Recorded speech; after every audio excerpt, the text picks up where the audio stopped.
La peine de mort, on en parle dans notre chronique L'Histoire en marche avec vous, Thomas Snegarov. Bonjour Thomas. Bonjour. Alors cette peine, elle remonte à la nuit des temps, non ? La nuit des temps, je ne sais pas.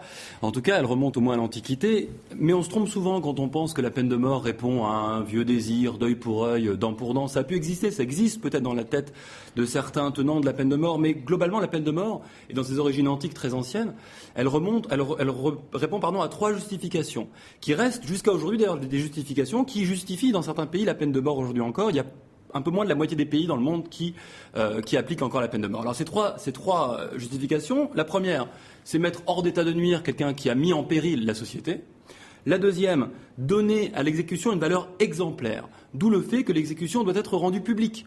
En Chine aujourd'hui, pour les très graves crimes, on fait tourner le futur condamné à mort dans la ville pour le montrer. L'idée d'exemplarité est forte. Et puis, troisième élément, il faut aussi montrer que l'État est fort, que l'État est souverain et que c'est lui le seul à avoir la capacité de tuer et le droit de tuer.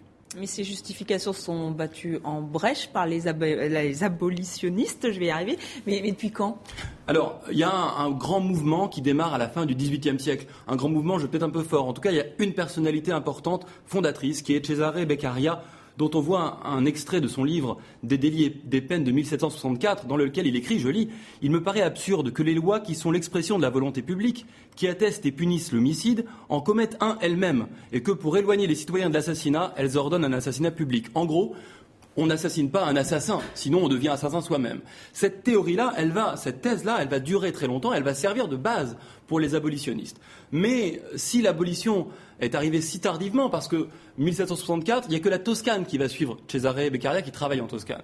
Il aura fallu attendre 150 ans, jusqu'en 1981 en France. Pourquoi si tardivement ?